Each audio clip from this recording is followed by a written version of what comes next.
Hello and welcome to my second video about Juha Klaavu's book Lapsuuden kehityksellinen trauma. And in chapter 2, Juha discusses the difference between regular trauma and relational trauma. As I mentioned in the last video, the feeling of worthlessness comes from your interaction with your primary caretaker from birth to the first year, through the first year. First primary caregiver is usually your mother. So you could say that this is mama issues. The issues come when your mother doesn't treat you as a subject, but treats you as an object. These feelings of worthlessness are so difficult to bear that you push them down into your subconscious. A man named Donald W. Winnicott described a case of when parenting is good enough. That's when a child grows up okay. When Juha mentioned the cold mechanical nurturing, that doesn't reach the good enough stage of parenting. And that's when the feeling of worthlessness takes over, and complete feeling of worthlessness, and that your whole being is worthless, not just a feeling of worthlessness. And that's not regular trauma, that's relational trauma. During relational trauma, your true you doesn't develop, and instead you create several fake versions of yourself, or chaotic selves. And these chaotic selves and fake versions of you affect your whole life, throughout your life, unless you get help for it. And like I said, it's a complete experience of worthlessness that is transcends just feeling worthless. Regular trauma comes from a singular event. Like, it can be repeated throughout your life and throughout your childhood, this singular event, but they're counted as singular events. And usually during these trauma events, you have a feeling of complete helplessness. You have a lack of control of the situation, and usually this event exceeds the person's normal coping abilities, and that's where the trauma comes from. When the event exceeds the person's coping mechanisms, you can't deal with the thoughts and feelings that come with the traumatic event. These traumatic events can be a death of a close one, suicide of someone close to you, a serious illness or injury, an accident, or becoming the victim of abuse or violence. It doesn't have to be a complete event. It can also be just the threat of a threat of violence or a close call situation. The younger the person who experienced the trauma is, the more likely it is that they will become traumatized, because they don't have those same coping mechanisms that an adult has. And for a child, it's usually family violence, violence against a child or another adult in the family. So parent-on-parent violence does also cause trauma in a child. Now, the relationship trauma comes from the relationship with your primary caregiver, which is most often the mother. The baby has such a strong symbiotic relationship to the mother, and the baby doesn't even know that it's separate from its mother. There's also a biological connection. The baby recognizes its mother from the smell, the skin, and the milk. If the primary caregiver isn't the baby's mother, then that's also a traumatic event, and it's the whole abandonment issue there. It's a sort of rejection trauma. When the parents see the child as separate from them, psychologically that gives the child space to build enough of the true self personality. So basically, a good enough parenting is when parents are stable psychologically, emotionally, and they have true empathy for the child, and they see the child as a subject.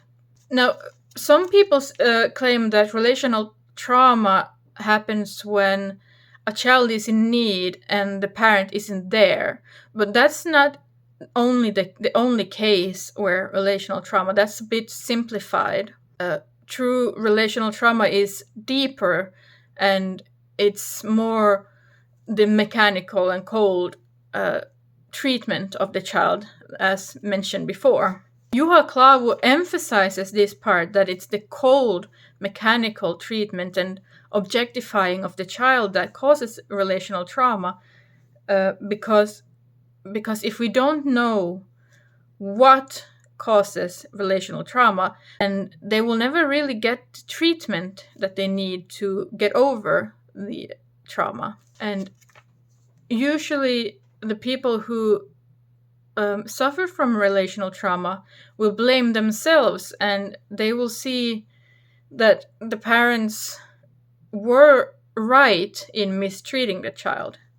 Juha also mentions that everyone is born different temperamentally, and everyone has different qualities like vitality, sleeping schedule, and sensitivity. And the more sensitive a child is, the more prone they are to relational trauma.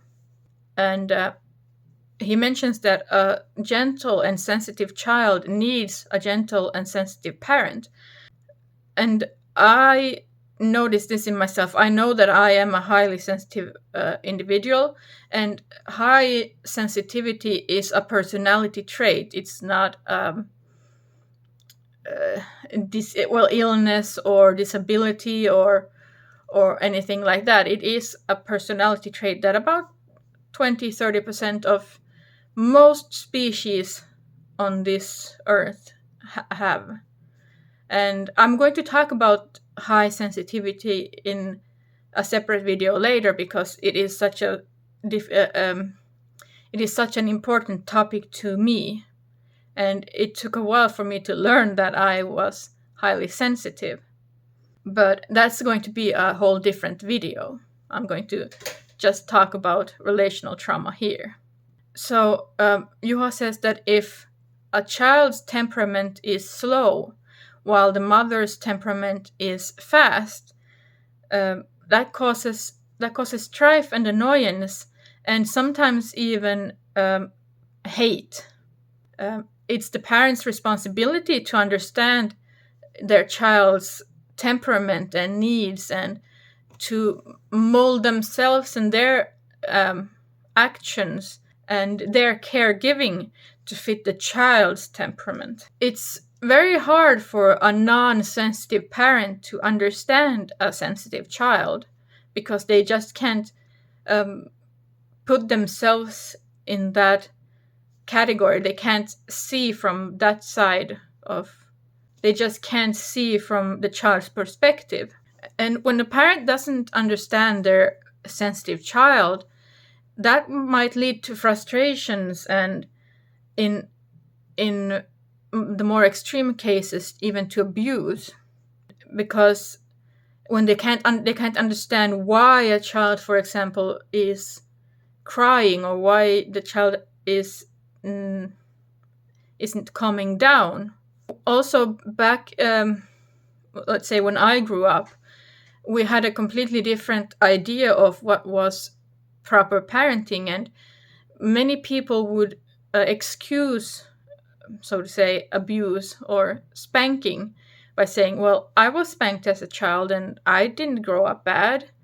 I'm still a good adult, even though that's what we nowadays consider abuse in Finland. Now, a sensitive child doesn't have to be spanked to feel the anger of the parent, because a sensitive child will every child can sense a parent's moods and a parent's feelings, but a sensitive child can sense them stronger and more clearly. A sensitive child in an unstable home grow antennas to their parents' mood swings, because it becomes vital for them, for their survival. The reason why it's so hard to recognize relational trauma is because even the patient themselves, or the person suffering from relational trauma, doesn't understand that they have been traumatized. Because when a child grows up, their family is sort of the basis for how they judge everything else.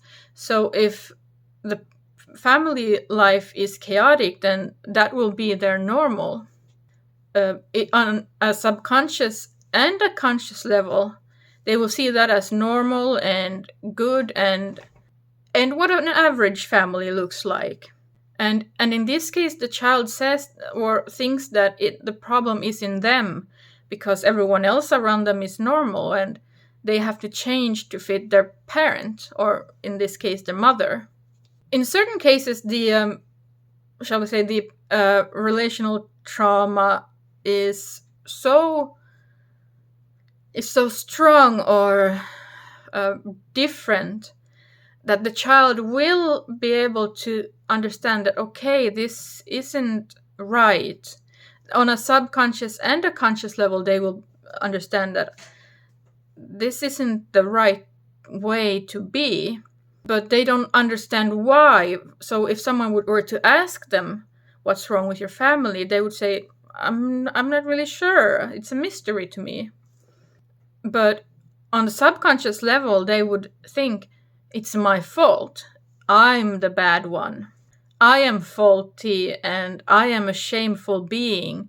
They don't even see themselves as people in a way. And this is a feeling that's too difficult to carry, so they will push it down to the very deepest level of the subconscious. And they do it to hide this from others, but mostly to hide this whole shameful being from themselves. Now, the reason why it's so difficult to see relational trauma from the outside is, especially if the parents have good jobs and they seem on the outside to be a good family, then they will start wondering, why is this good family having such a misbehaving child?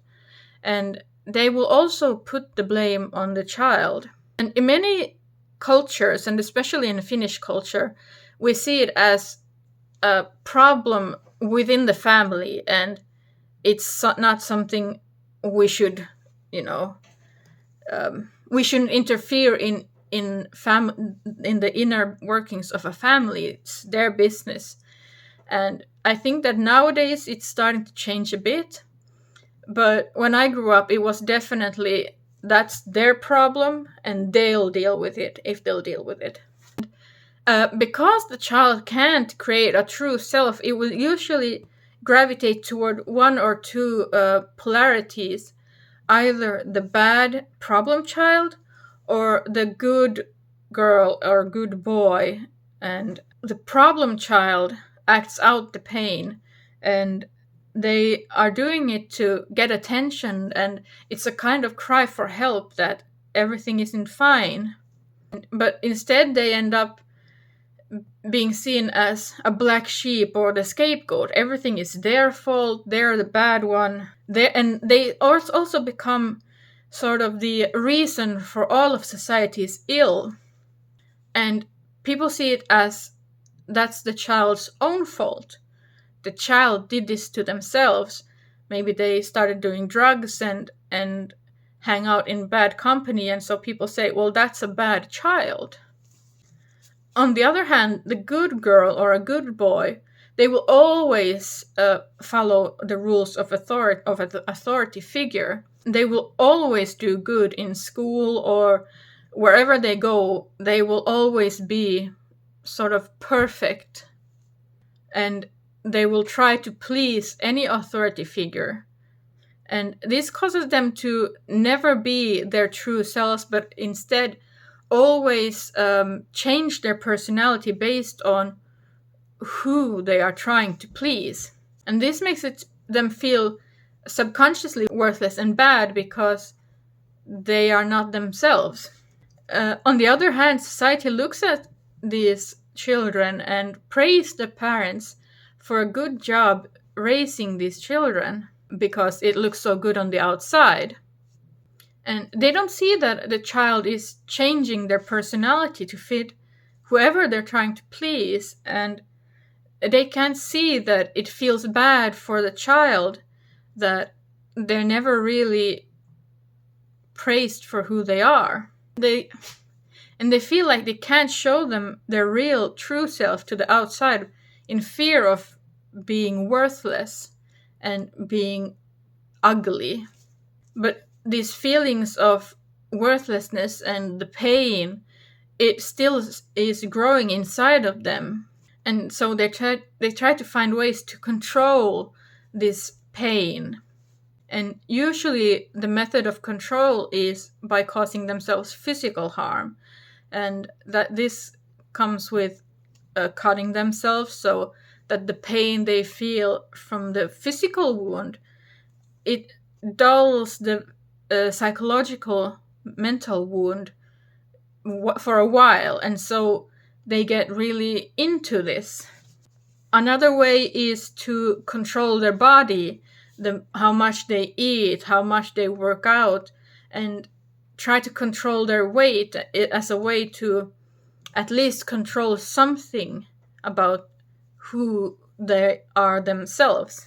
And because this controlling behavior feels good for a short time, that means that they become obsessed with this behavior and they can't stop it themselves because it feels so good. It's such a good release. And during these shall we say controlling events, their mind gets to rest, and that feels incredibly good for them. So they literally can't stop on their own. I would consider myself in the good girl category, or at least if you watched my previous video about people pleasing, I was a people pleaser, even though I didn't understand it myself. I didn't, shall we say, consciously decide to be a people pleaser, but I was a failure of a good girl, let's put it like that. And I was never really good at pleasing others because I was just not good enough, and my feelings of shame were too big, so I couldn't perform in a way that I should have to be a proper good girl. So even there I kind of failed, and but instead I lost control of my body, and I used the only way to feel good that I knew, which was to eat candy, which came because my mother taught us that you should eat candy if you're sad. And so I lost control of those feelings. I started eating and numbing or calming my mind by eating sugar, and of course I became fat as a result. I wouldn't say that I ever really felt worthless, but I also never felt good enough. Even though I didn't feel completely worthless, I had such a massive amount of shame that I was trying to hide that in the end I decided to pull away from friends and social interactions in case someone found out that I was a shameful being and that I was bad and not worthy of friendship, and that I was just a bad friend overall. And doing so, I became a bad friend because I could no longer interact with my friends in the same way. So in a way, my trauma made me a bad friend, which is what I was trying to avoid by doing these actions that would stop people from seeing me as a bad friend, if that makes sense in a roundabout way. But I definitely don't think that my family was seen as good or a decent family. I think mostly that people saw that my oldest sister was good and decent, and maybe they wondered why I wasn't, what had gone wrong with me, because my sister was perfect. And that kind of plays a role with the with siblings and everyone having the same trauma. Well, I wouldn't say that everyone is having the same trauma, but a similar kind of experience growing up. And my sister, she was the perfect child. My oldest sister, she was the good girl in every sense of the word, and I was the scrappy one who couldn't quite catch up and be as good as she was. So I was judged as not good enough because she was the best one, if that makes sense as well. And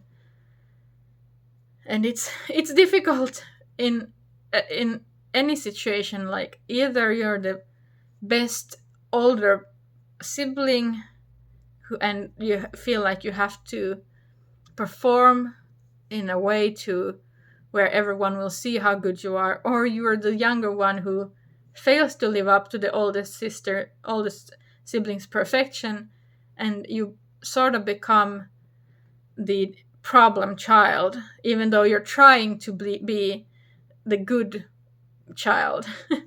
If that makes any sense. I feel like I'm rambling here.